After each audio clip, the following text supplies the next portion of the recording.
कहानी से शुरुआत करते हैं। एक बार एक व्यक्ति अपने बच्चे को लेकर संत के पास गए और शिकायत की कि मेरा बच्चा गुड़ बहुत खाता है, इसको किस तरह हटाया जाए क्योंकि नुकसान कर रहा है, अति मीठा नुकसान करता है। गुरुजी ने कहा तुम मेरे पास 2 दिन बाद आना। वो व्यक्ति 2 दिन बाद गया। गुरुजी ने कहा एक काम करो 2-3 दिन और रुक जाओ, 2-3 दिन बाद आना। वो व्यक्ति फिर कुछ दिन बाद रुक के गए। फिर उन्होंने कहा एक काम करो अब अगले सोमवार आ जाना। दोबारा वो पहुँचे तो गुरुजी ने उस बच्चे से कहा कि देखो बेटा, गुड़ मत खाया करो, ये सेहत को नुकसान करता है, दिक्कत होती है, इससे बाद बड़े होकर तुम्हें तमाम तरह की बीमारियां हो सकती हैं अति मीठा खाने से। उस व्यक्ति ने सुना और बोला गुरुजी इतनी ही सी बात कहनी थी तो आपने तब क्यों नहीं कही जब मैं अपने बच्चे को पहले दिन आपके पास लेकर आया था। गुरुजी ने कहा क्योंकि मैं उस दिन जब आप पहली बार लेके आए थे तब मैं भी गुड़ खाता था, मीठा खाता था। यानी गुरु ने पहले खुद को ठीक किया, फिर जाके उस व्यक्ति को संदेश दिया या सही राय दी। तो इस कहानी में गुड़ भी है, इस कहानी में एक पिता भी है, इस कहानी में बच्चा भी है। और आज हम जिस पर बात करेंगे वो है पेरेंटिंग। नमस्कार, मैं हूँ प्रमिला दीक्षित। जगत गुरु वाच में आपका स्वागत है। हमारे साथ है जगत गुरु स्वामी सतीशाचार्य जी महाराज। बहुत बहुत स्वागत है आपका। खूब आभार। खूब आपको इसी तरह भगवान नए नए विषय पर बुलवाता रहे और सबको नया मार्ग के प्रति जागरूक करता रहे। तो गुरुजी आप क्या कहेंगे? मोबाइल पर हमने आपसे पिछली बार बात की थी तो आपने कहा था कि नुकसान करता है मोबाइल, लेकिन आप खुद भी यूज़ कर रहे हैं तो आपने जाहिर तौर पर उसकी कुछ अवधि कम रखी होगी, तभी आप ये बात कह पाए। आज के टाइम में पेरेंटिंग को लेकर क्या कहेंगे? लोग कह रहे हैं बड़ी टफ हो गई है। क्या अभी टफ हो गई या पहले भी थी? नहीं, टफ कुछ नहीं होता, कुछ भी न सरल है न कुछ भी कठिन है। आप जो काम करना जानते हैं, जिसमें आपका मन लगता है, जिस काम को आप सानंद करते हैं, खुद की स्वेच्छा से करते हैं, वो आपको बहुत आसान लगता है। जो चीज़ आप स्वेच्छा से नहीं करते वो चीज़ आपको मुश्किल लगती है। जिस देहरी पर माँ बाप का सम्मान नहीं होता, दूर तलक उस देहरी के भगवान नहीं होता है। माँ बाप जितना पूजनीय है, माँ बाप जितने श्रेष्ठकर हैं, जितने श्रेष्ठ हैं, इस दुनिया में ईश्वर है कहीं तो वो माँ बाप के स्वरूप में है। बाबा गणेश ने सिखाया और प्रथम पूज्य बने वो। आज रिद्धि सिद्धि शुभ लाभ जो मिलता है वो बाबा गणेश के आराधन से इसीलिए मिलता है क्योंकि उन्होंने अपने जीवन में माँ बाप को सर्वश्रेष्ठ रखा।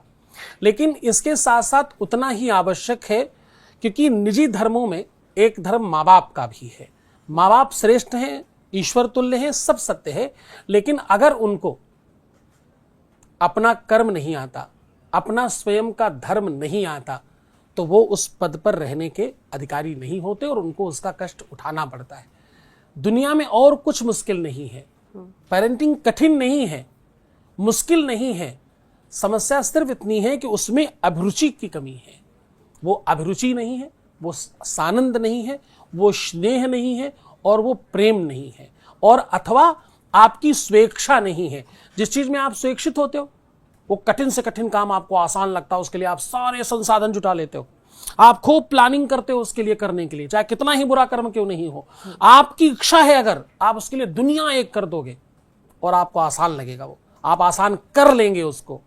कर्म क्या है फिर माँ बाप का? क्योंकि हम पुराने लोगों से सुनते हैं, बड़े लोगों से, तो वो 5-6 बच्चे पैदा करके भी कहते हैं बस पल गए जी, और अब 2 या 1 बच्चा भी पैदा करके लोग परेशान रहते हैं। उफ क्वालिटी टाइम नहीं दे पा रहे हैं, या फिर बड़ा मुश्किल होता है उनको बच्चों को समय दे पाना, उनकी इच्छा पूर्ति कर पाना।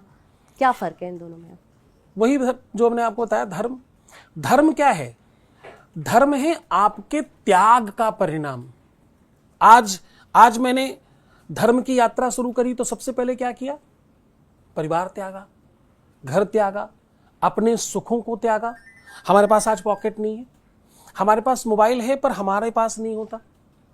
हम कभी कहीं होते, कभी कहीं होते, कहीं सत्संग कर रहे हैं, कहीं प्रवचन कर रहे हैं, कभी किसी के साथ बैठे, किसी के साथ बैठक चल रही है। कहाँ मोबाइल यूज करें, कैसे कुछ करें? स्वयं की नींद, स्वयं का खान पान आप सब त्यागते हो, तब आप धर्म का पालन कर पाते हो। वैसे ही दुनिया का सबसे बड़ा धर्म क्या है? दुनिया का सबसे बड़ा धर्म है माता पिता होना। माता पिता होने से ज्यादा बड़ा धर्म कुछ भी नहीं है। कुछ चंद पैसे कमाना ताकि उन्हें हम बढ़िया सुविधा और व्यवस्थाएं दे पाए, उससे ज्यादा आवश्यक है कि हम उनके अंदर बढ़िया सत्कर्म डाल पाए और संस्कार अच्छे दे पाए, ये ज्यादा आवश्यक है। कुछ कॉइन्स कमाने से कहीं ज्यादा जरूरी है आपके घर में जो कोहिनूर हीरा है उसकी साजो सज्जा, उसकी व्यवस्था और उसकी चमक कैसे बढ़ाई जाए, उस पर फोकस्ड करें। आज के माता पिता को ये लगता है, मेरी बात को गौर से समझना, क्योंकि ये बात के बाद बहुत सारे लोगों की धारणा परिवर्तित होगी और कुछ लोग शायद मुझे नहीं समझ पाए, क्योंकि जहां से असली बात शुरू होगी वहीं से समझदारी कमजोर होने लगती है। आज के माँ बाप को लगता है कि बच्चों को बहुत अच्छे स्कूल में पढ़ाना ही उनका अपना धर्म है। अच्छे स्कूल से तात्पर्य आजकल के माता पिता का है अच्छी बिल्डिंग से, अच्छे इंफ्रा से, अच्छी सुविधाओं से, जबकि वो ये भूल गए कि शिक्षा का जो आगाज है, शुरुआत जो है शिक्षा की, वो कठिनाई से होती, सुकून से नहीं होती। काक चेष्टा बको ध्यानम स्वान निद्रा तथैव च अल्पाहारी गृहोत्यागी विद्यार्थी पंचलक्षणम जो लिखा है, उसमें एक भी लक्षण ये नहीं लिखा है ऐसी पंखा कौड़िया चकाचक व्यवस्था होनी चाहिए तब जाकर के आप शिक्षित होंगे। रामायण के 2 पात्र हैं और दोनों ने खूब श्रेष्ठ विद्या प्राप्त करी, उसके बावजूद एक भगवान हो गया और एक राक्षस हो गया। एक वो है जो चक्रवर्ती राजा होने के बावजूद जंगल में जाके, वन में जाकर, गुरु की कुटिया में जाकर के गुरुकुल पद्धति से पढ़ाई करता है। चक्रवर्ती राजा का मतलब पता है ना क्या होता है? चक्रवर्ती राजा का मतलब होता है चक्र जैसे घूमता है वैसे चारों तरफ आपके राज्य के जितने राज्य हैं सब राज्यों के भी आप राजा हैं। बैठा कोई भी हो, उसने आपको अपना राजा मान रखा, उसको चक्रवर्ती कहता है। यानी सोने चांदी हीरे जवाहरात की जिसके यहां दीवालें खड़ी हों, ऐसा साम्राज्य, ऐसा इसी संपन्नता। इतने संपन्न व्यक्ति को बुढ़ापे में बच्चे पैदा हुए, होना क्या चाहिए था? मोह बस ऐसा होना चाहिए। उनको कहना चाहिए था कि महल में ही एक गुरुकुल खोला जाएगा, दिव्य महल बनवाओ, उसमें मेरे बच्चे पढ़ेंगे, गुरुजी आप आया करें, उनको पढ़ाया करें। ऐसा होना चाहिए था ना। हुआ क्या? गुरु ग्रह गए पढ़न रघुराई, अल्पकाल विद्या सब पाई। हुआ यूं कि बच्चे गए उनके यहां पढ़ने, बुढ़ापे पे पाने के बावजूद पढ़ने का समय जब आया तो उन्होंने बच्चों को वन में भेजा। वन में गए, वो कुटिया में जाकर के पढ़े, उसी पद्धति में जाकर के पढ़े जिसमें सामान्य लोगों को पढ़ना चाहिए, विद्या का की व्यवस्था है। वहीं दूसरी तरफ रावण, ब्रह्मा जी चारों वेद लाद के उसके घर पहुंचते थे पढ़ाने, उसके घर में इंद्र उसके झाड़ू लगाते थे।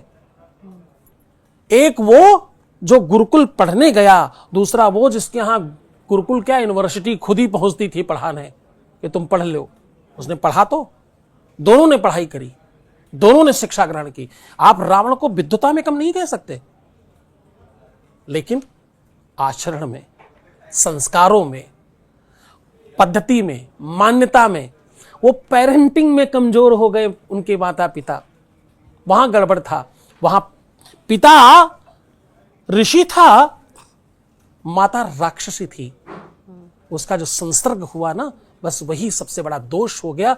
उस कारण से वो रावण बना, अन्यथा दुनिया का सबसे बड़ा वैज्ञानिक बनता, दुनिया का सबसे बड़ा ऋषि बनता। रावण की लिखी हुई एक एक स्तुति आज भी लोग बोलते, उससे परमात्मा सीधा प्रसन्न होता है। लेकिन वो राम नहीं बन सके, वो आदर्श नहीं बन सके लोगों के। तो शिक्षा संपन्नता का नाम नहीं है, शिक्षा त्याग का नाम है, शिक्षा समर्पण का नाम है, शिक्षा उस व्यवस्था का नाम है जहां आप सब अपनी चीजें त्यागते हो। माएं और पिता दोनों ही टीवी पिक्चर देखना बंद करते हैं, इंटरनेट यूज करना बंद करते हैं, मोबाइल यूज करना बंद करते हैं। मैं मोबाइल देखूं, मैं चैटिंग करूं, मैं गेम खेलूं, मैं मस्ती करूं, मैं एंजॉय करूं, मैं रात भर बात करूं, पर बच्चों को अलाउड नहीं है। तुम तो बच्चे हो, शांति सो जाओ, चुपचाप सो जाओ, तुम्हें पता ना मम्मा बिजी है, सो जाओ। अब वो नन्ही किलकारियां और नन्हे पुष्प ये सब देख रहे हैं, तुम्हारे सत्कर्म व्यवस्था, तुम्हारे आचरण सब देख रहे हैं। वो नन्ही स्मृतियों में सब छप रहा है, छपने दीजिए, आगे चल के उसका आपको परिणाम मिलेगा। तो माँ बाप बनना एक तगड़ा त्याग है, बड़ी तपस्या है। उस तपस्या, उस साधना को जो कर पाता है, उसके घर में अंत में फल आता है, अंत में सकारात्मकता आती है। हमारे साथ बच्चे भी हैं और पेरेंट्स भी हैं, तो आपको दोनों तरह के विचार सुनने को मिलेंगे। सवाल पूछना शुरू करते हैं। नमस्कार गुरुजी, मेरा नाम अभिषेक श्रीवास्तव है और मैं जर्नलिज्म का स्टूडेंट हूँ। जैसे कि आपने अभी पेरेंटिंग की बात करी, आजकल हमारे समाज में एक बहुत प्रचलन चला हुआ है जहाँ पे जब दोनों माँ बाप जॉब कर रहे होते हैं तो उनके जो छोटे छोटे बच्चे होते हैं वो दिन भर के लिए केयर टेकर के भरोसे छोड़ दिए जाते हैं। तो आपको इससे क्या लगता है कि उनके अंदर जो पेरेंटिंग और गुण होने चाहिए जो पेरेंट्स इनहेल करते हैं वो अब मिसिंग हो रहे हैं, तो इस पर आपके क्या विचार हैं? बहुत बढ़िया प्रश्न है। इसके पहले एक छोटी सी बात जानना चाहता हूं। अगर हम लोग कश्मीर में होने वाले सेब के पेड़ को यहां लगाएं तो क्या होगा? कुछ आइडिया? नहीं चलेगा सर। नहीं। क्यों? बिकॉज उसके पास वो एनवायरनमेंट नहीं है जो सूटेबल एनवायरनमेंट चाहिए होता है। यही जवाब है आपके लिए। आपकी व्यवस्था को कौन संभाल रहा है? किसी भी कंपनी को जो सीईओ संभालता है, जिस तरीके के हैंड्स संभालते हैं उसका ग्रोथ उसी तरीके का होता है। आपकी स्किल और आपके यहाँ जो केयर टेकर है उसकी स्किल में जितना डिफरेंस है उतना ही डिफरेंस रह जाएगा आपके बच्चे की परवरिश में मात्र। उसे नापिए, उस अमाउंट को समझिए, फिर निकलिए, काम करिए, जॉब करिए। इसमें कौन सी बुराई है? कुछ चंद पैसों में आप अपने कोहिनूर हीरे को बर्बाद करने के लिए किसी दूसरे के हाथ में डाल रहे हैं। और दूसरा वो जिसकी स्किल को आपसे बेहतर कौन जानता है, उसकी शिक्षा, उसका ज्ञान, उसकी नॉलेज, उसका सामर्थ्य, उसका पेशेंस, उसकी जानकारी, उसकी आध्यात्मिकता जो है वो सब समझ लीजिए। जिसके पास जो है उतना ही तो देगा। और वो किसको देगा? वो तुम्हारे बच्चों को देगा। वो समझ कर करना, फिर आपको आनंद आएगा। आनंद से कीजिए। अभिषेक जी, लेकिन पेरेंट्स के पास भी मजबूरी होती है क्योंकि महानगरों में रह रहे हैं, उनको जाना होता है। आप एक पेरेंट हैं, आप उसके नाते आपका क्या सवाल है और इस पे ये जो जवाब है उस पे आपकी क्या प्रतिक्रिया? महाराज, मेरे 2 बच्चे हैं, एक बिटिया है और एक बेटा है। इतनी उम्र में हमारे पिता ने, हमारी माता ने हमको कभी एक तमाचा नहीं मारा। मैं 10 साल हुए मेरे को पिता बने हुए और कभी कभी ग्लानि होती है कि हमें गुस्सा आ जाता है, बच्चों को के ऊपर हाथ छोड़ देते हैं। इससे कैसे बचा जा सकता है? हम कोशिश तो बहुत करते हैं लेकिन नहीं हो पाता है। हम इस उम्र तक में हमको कभी एक थप्पड़ नहीं लगा और 10 साल के बच्चे को हम पीट देते हैं। उनकी पत्नी, मेरी पत्नी टीचर हैं, वो भी उनके ऊपर हाथ उठा देती हैं। इससे बचा कैसे सकता है? इसमें क्या सुधार किया जा सकता है? मैं जानता हूँ कि ये गलत है लेकिन सुधार नहीं हो पा रहा है। क्या करना चाहिए? इसके लिए बस एक छोटा सा आपसे इनपुट और चाहिए, फिर पूरा व्यंजन बना के मैं आपको दे रहा हूँ। आप सिर्फ मुझे इतना बताएं कि किसी भी बच्चे को अथवा किसी भी इंसान को क्यों ताड़ित क्यों करना है? क्यों मारना क्यों है? क्यों मारना पड़ता है? इसकी आवश्यकता क्यों पड़ती है? पिता के तौर पर उत्तर ये है कि हमें लगता है कि जो हम उसको समझाना चाहते हैं या जो उसके बेहतरी के लिए है, अगर वो नहीं समझ रहा है तो कड़ा रुख अपनाना पड़ता है। लेकिन एक इंसान के तौर पर यह भी हो सकता है कि हम शायद अपने आप को इम्पोज करना चाह रहे हैं उसके ऊपर, वो नहीं मान रहा है इसलिए हाथ छूट जाता है। कुछ इस तरह का ये है। हम हालांकि आपकी बात से अगर मैं सीधे समझूं तो आप ये कह रहे हैं कि वो मेरी बात समझ नहीं पाता इसलिए समझाने के लिए मुझे वो रास्ता अपनाना पड़ता है। जी, आप यही कह रहे हैं? जी। जिस व्यक्ति ने आपके प्रेम की भाषा नहीं समझी, वो चाहे कोई प्राणी क्यों ना हो, बच्चा हो, कोई बाहरी क्यों ना हो, जिसको प्रेम की भाषा नहीं समझ में आई, जिसको समझाने से नहीं समझ में आया, उसको ताड़ित करके कुछ भी समझाया जा नहीं सकता। इसका कोई तरीका कहीं नहीं देखा गया। कभी भी वो जो भय है ना, वो जो डर है, वो मारपीट का नहीं है, वो रिश्तों का डर है। वो उतना ही बहुत है। आपको इसलिए नहीं मारना पड़ा क्योंकि उन्होंने, ये उनकी काबिलियत है, आपकी कोई काबिलियत नहीं इसमें। आपके पिता ने, आपकी माता जी ने आपको कभी भी छुआ नहीं, मारा नहीं, इसमें आपकी कोई काबिलियत नहीं। आप ये कभी मत अपने मन में सोचना मैं बड़ा अच्छा बच्चा था। नहीं, मैं तो इसमें 100%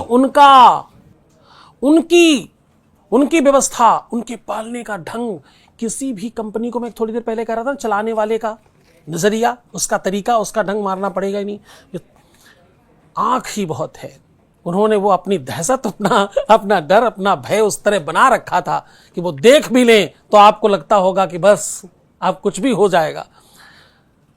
जब तक आप किसी भी व्यवस्था में किसी भी व्यक्ति को आप ताड़ित इसलिए करते हैं क्योंकि आपको ये लगता है कि वो मेरी बात नहीं समझ रहे हैं, उन्हें समझना चाहिए, तो इसके लिए ताड़ित करने से ज़्यादा आवश्यकता है उनको और स्किल्ड करना, ताकि वो समझ जाए आप जो कह रहे हैं। या तो कहने का तरीका चेंज करें, या तो उनको इस एंगल पे खड़ा करें कि वो आपकी बात समझ जाए। अन्यथा इसके लिए कहा गया कि मूर्ख हृदय न चेत जो गुरु मिले बिरंच सम। ब्रह्मा जी भी अगर समझाने पे आए और जिसे नहीं समझना है वो समझ नहीं सकता। अन्यथा इस देश में या तो सब IAS होते, या तो सब के सब मुख्यमंत्री प्रधानमंत्री होते, या तो सब के सब तगड़े स्किल पे कहीं बैठे होते, सब एक ही जैसे होते अगर समझाया जा सकता होता। अगर पिता के हाथ में किसी का भाग्य लिखने का होता तो पिता अपना सर्वस्व लगाकर अपने बच्चों का भाग्य लिख देता। पिता क्या न करता। अमिताभ बच्चन जी के हाथ में होता ये, जिसका पिता मतलब सुपर डुपर टुपर स्टार है, जिसकी माता सुपरस्टार है, जिसकी पत्नी भी सुपरस्टार है, वो खुद हाथ में नहीं होता, आचरण में होता है, अरेंजमेंट्स में होता है, वो माहौल बनाने पर होता है। आप किस कदर किसी को प्रेम की लाठी से ज्यादा किसी में बोझ ही नहीं है सरकार। एक बार अगाध प्रेम होने दीजिए, उसके बाद उसकी तरफ देख लेने भर में भी उतना ही भय लगता है, उतना ही डर लगता है जितना मारने पे लगता है। मैं आपसे बात नहीं करूंगा ये कह देना ही पूरा विश्व समाप्त होने जैसा लगता है। आप कभी युवा रहे होंगे, आपको कभी न कभी किसी से प्रेम हुआ होगा। आज तो खैर सभी बड़े युवा, अभी भी आप युवा हैं, लेकिन प्रेम जो है ना वो किसी रिश्ते का मोहताज नहीं है। वो प्रेम जीवन में इसलिए कभी न कभी जरूर आता है ताकि आप पेरेंटिंग अच्छी कर सके, आप समझ सकें कि प्रेम की परिभाषा क्या है, आप समझ सकें कि उसका आगाज क्या है, उसका तरीका क्या है, उसका ढंग क्या है। मारना बहुत हल्का महसूस कराता है आपको, खुद को भी, उसको ही नहीं आपको भी। मारना एक बहुत क्षणिक व्यवस्था है। समटाइम आपके बच्चों की बात नहीं, ये अगर हम सार्वजनिक बात करें तो समटाइम तो मारने पर ऐसा बोध आता है बच्चों में कि ज्यादा से ज्यादा आप क्या करेंगे, अधिक से अधिक आप क्या करेंगे। पीछे कुछ बच्चे बैठे, मैं गलत कह रहा हूं? क्या लगता है ज्यादा से ज्यादा क्या करेंगे? मारेंगे ही तो, और क्या करेंगे। मैं आपको एक उदाहरण बताता हूं। मेरे नाना जी के साथ में बहुत रहा। मेरे नाना जी ने एक बार मामा जी को देखा कि वो सिगरेट पी रहे हैं। मैं उनके साथ ही था नाना जी के, मैंने भी देखा जो उन्होंने कहा, मैंने भी देखा। अब वो तो देख के चल पड़े, मैं उनका बार बार कुर्ता खींच रहा हूं, हेलो हेलो, उधर देखो, उधर देखो, उधर देखो। वो चुपचाप। अब जब मैं बिल्कुल नहीं माना तो उन्होंने मेरा हाथ पकड़ा और तेजी से आगे लेके गए। मैं बड़े बचपन से जिज्ञासु, मैंने कहा ये क्या चमत्कार है, मुझे तो आप, मैं वो कंचा भी खेल रहा हूं तो आप मना करते हो। वो तो पूरा BA MA की क्लास की बुक पढ़ रहे हैं, आप उनको कुछ नहीं बोल रहे हो। हमें कौन सा दोष है, आप मुझे कहते हो उनको नहीं कहते, वो बड़े हैं इसलिए। नहीं, बोले मैंने आज इसलिए उनको कुछ नहीं कहा क्योंकि आज मैं उनको अगर उसी समय पकड़ता और उसी समय कुछ कहता तो उनको क्या लगता कि अब तो इनको पता चल ही गया है, अब क्या दिक्कत है, अब तो सामने भी पीने में कोई संकट नहीं होगा। बोले वो जो थोड़ा पर्दा बचा वो भी समाप्त हो जाएगा, इनको अलग तरीके से समझाया जाएगा, फिर बैठेंगे, फिर बातचीत करेंगे। तो समझाने के, कहने के, बताने के ढंग हैं अपने अपने। कोई मार कर, कोई डांट कर, कोई डपट कर, कोई प्रेम से, कोई बिठा कर, कोई चला कर, कोई दिखा कर, कोई उदाहरण देकर, अलग अलग तरीके से समझाता है। अपना अपना तरीका है, आपको अपने तरीकों को परिवर्तित करना चाहिए। मुझे ऐसा लगता है कि आप बहुत व्यवस्थित हैं, समझदार हैं, और क्योंकि आपने वो सब देखा है पेरेंटिंग जिसमें बिना किसी को ताड़ित किए हुए भी सुव्यवस्थित रखा जा सकता है, तो उसी अनुभव को, जो अनुभव पाया है उसी अनुभव को आगे बढ़ाइए। क्योंकि मारना आपको कमजोर बताता है। मारना क्या कहता है? आप असफल हो गए, आप समझा नहीं पाए, मैं अबोध सही, मैं अज्ञानी सही, तुम समझा क्यों नहीं पाए भाई? समझाओ ना मुझे, 10 बार बताओ, 50 बार बताओ। मेरा टीचर मुझे समझा नहीं पाए, मुझे केवल पीट रहा हो, टीचर ही मूर्ख है। फिर तो मुझे नहीं आ रहा तो नहीं आ रहा ना, नहीं आ रहा इसमें कैसे कह दूं आ रहा है, और क्यों कह दूं मैं आ रहा है? आपने मुझे 4 बार बताया ए फॉर एप्पल होता है, मुझे नहीं समझ में आ रहा ए फॉर एप्पल होता है, आप अलग तरीके से बताइए। जब तक नहीं आ रहा तब तक बताइए, आपका काम है ये। हमारा दोष है क्या ये मुझे नहीं समझ में आया? मैं समझने की कोशिश नहीं कर रहा हूं क्या? आपको लग सकता है, मुझे नहीं लग रहा, मैं तो देख रहा हूं, मैं कोशिश कर रहा हूं, मैं प्रयत्न कर रहा हूं। इसका जवाब बड़ा है, विशाल है।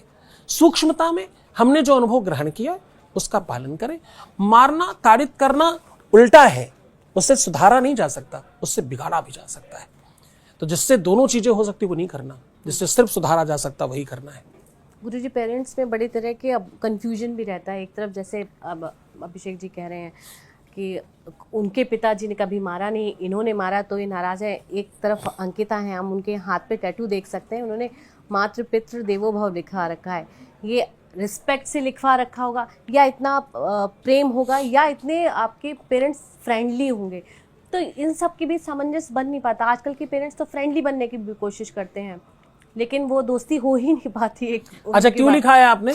स्वामी जी, मुझे ये लगता है कि जो हमारी संस्कृत, जो हमारी भाषा है, वो कहीं ना कहीं विलुप्त होती जा रही है। तो मुझे अच्छा लगता है कि आप अपनी जो भाषा है उसको संजो कर रखें, और ये मुझे लगता है कि बहुत अच्छा एक संस्कृत में लिखा हुआ है और इसका अर्थ भी बहुत अच्छा होगा। जो भी देखेगा मुझे लगता है कि उसको अच्छा ही लगेगा।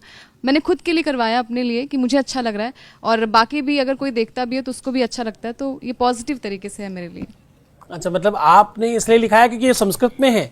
माता पिता के प्रति आपका स्नेह है, वो भी है, प्रेम उतना ही है, उतना ही है, ऐसा नहीं है। जैसा लिखा है जैसा लिखा वैसी ही मान्यता भी है। बिल्कुल, मतलब मातृ पितृ देवो भव, जैसा सर माता पिता मेरे लिए भगवान जैसे हैं, हाँ, या ईश्वर ही हैं। जी, जैसे अभी आपने स्टार्टिंग में भी कहा कि जो माता पिता है वो ईश्वर के समान है। तो इसमें एक छोटी बात मुझे और समझनी है ताकि मैं और भी लोगों को कभी बता पाऊं।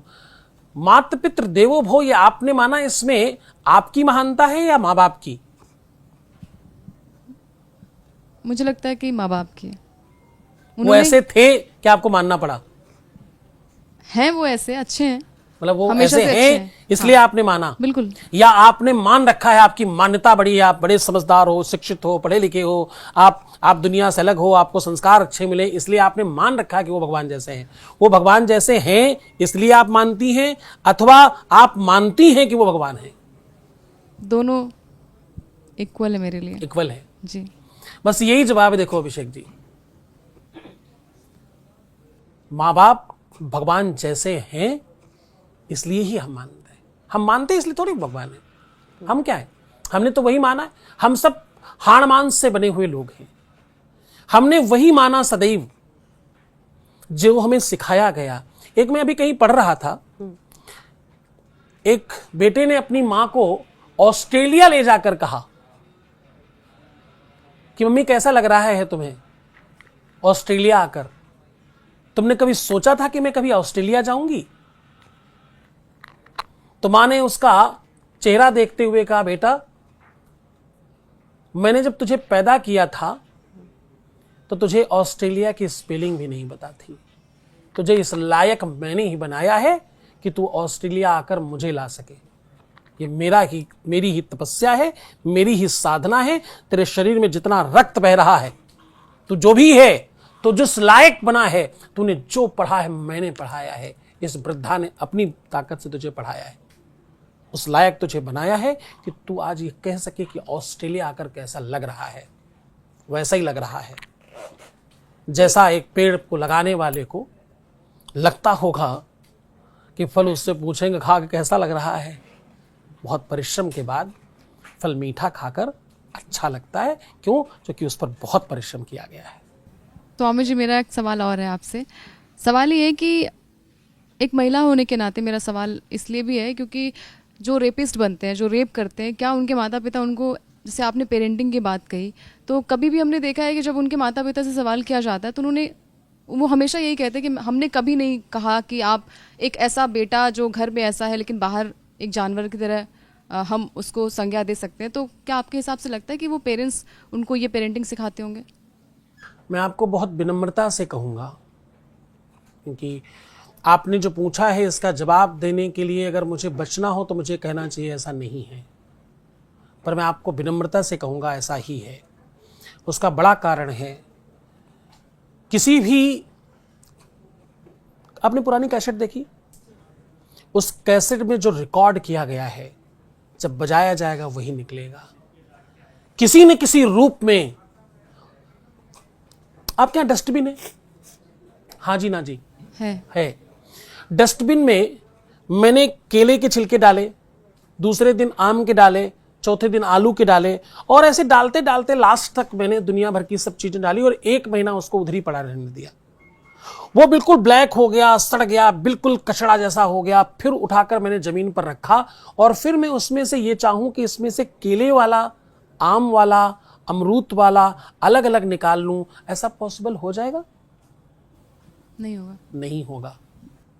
जो आपने डाला है उसका स्वरूप कुछ दिन बाद चेंज हो जाता है, धीरे धीरे धीरे धीरे वो अलग रूप लेता है, कम ज्यादा हो सकता है। एक चोर को फांसी दी जा रही थी, उसको पूछा गया अंतिम इच्छा क्या है तुम्हारी? बोला मैं अपनी मां का दर्शन करना चाहता हूं। लोग बड़े प्रसन्न हुए। जब उसकी मां आई तो मां को प्रणाम किया और बोला मुझे माफ करना मम्मी, और उसको खींचकर तमाचा मारा। मां, अगर ये वाला तमाचा जो मैंने आज आपको मारा है ये मुझे उस दिन मार देती जब मैं पहली बार चोरी करके लाया था, तो आज मुझे फांसी नहीं हो रही होती। तो मैं बहुत विनम्रता से कहता हूं कि किसी भी बुरे पौधे को देखकर उसके माली पर दोष आता है, हो अथवा नहीं हो, कहीं न कहीं किंचित मात्र ही सही किसी न किसी प्रकार का कोई दोष है तो जरूर। कभी कभी हम जानकर, कभी कभी अनजान में भी, कभी कभी अतिशय लाड में हम बहुत बुरा कर बैठते हैं। मैं आपको विनम्रता से एक बात और कहूंगा, इस देश में जो नकारा बच्चे हैं, जो कुछ नहीं कर पाए या जो कुछ नहीं कर रहे हैं, उनके प्रति माँओं का अतिशय लाड अभी भी देखने को आपको मिलेगा। और ये दुनिया का सबसे बड़ा दोष है, ये दुनिया का सबसे बड़ा संकट है। तो मतलब इसमें माँ की गलती है कि फादर की भी? इसको लिंग भेद में मत करो, क्योंकि ये इतना गंभीर विषय है ना। इसमें जैसे आप लिंग भेद पर जाओगे, स्त्री और पुरुष, इस दुनिया को बर्बाद करने का सबसे बड़ा श्रेय किसी को जाता है अगर, तो लिंग भेद करने वालों को जाता है। स्त्री और पुरुष की बराबरी, स्त्री क्यों, पुरुष क्यों, ये कम क्यों, वो ज्यादा क्यों, बस इसी ने इस देश का सत्यानाश किया है। बेड़ा गारत होने का सबसे बड़ा कारण ही बराबरी है। बराबरी कैसे संभव है?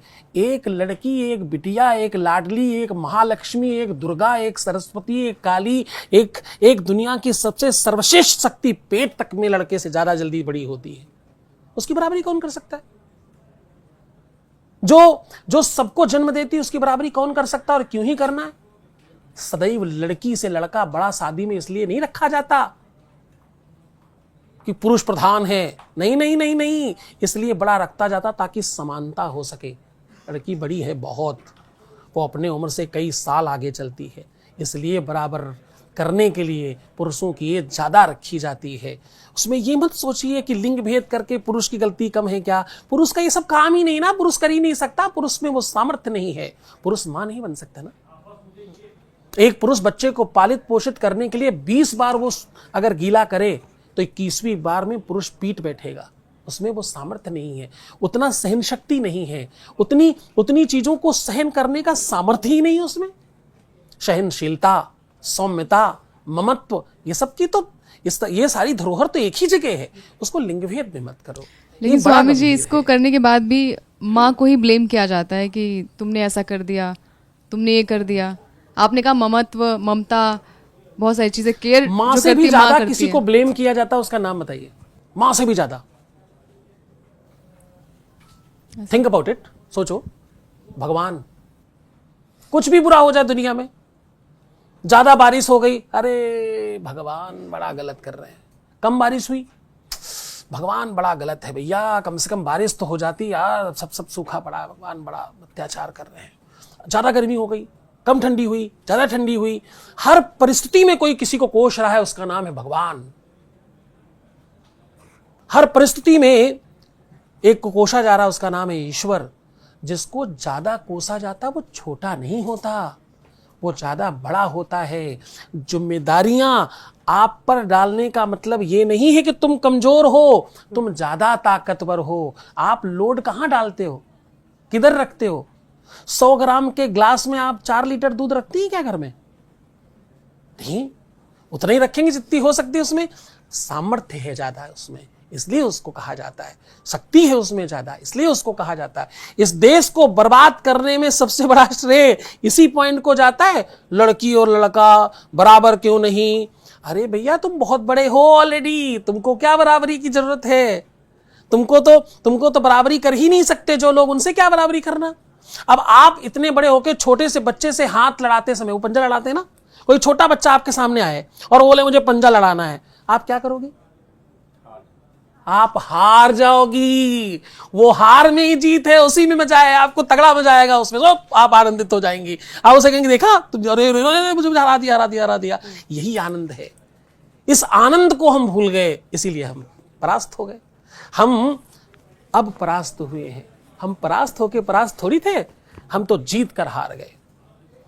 बहुत धन्यवाद स्वामी जी। तो पेरेंटिंग पर जैसा आपने कहा कि माँ और हर चीज़ के लिए हम ईश्वर को धन्यवाद करते हैं और ईश्वर को ही दोष देते हैं, उसी तरह पेरेंटिंग भी इसी तरह की है। अगर आप अपने बच्चे में धैर्य बोना चाहते हैं तो आपको भी पूरे धैर्य के साथ वो संघर्ष करना पड़ेगा और तभी जाके आपका बच्चा वो बन पाएगा जैसी आप छवि उसमें देखना चाहते हैं। अगले एपिसोड में एक और समस्या के समाधान के साथ संतवाणी के साथ मौजूद होंगे। तब तक के लिए नमस्कार, धन्यवाद।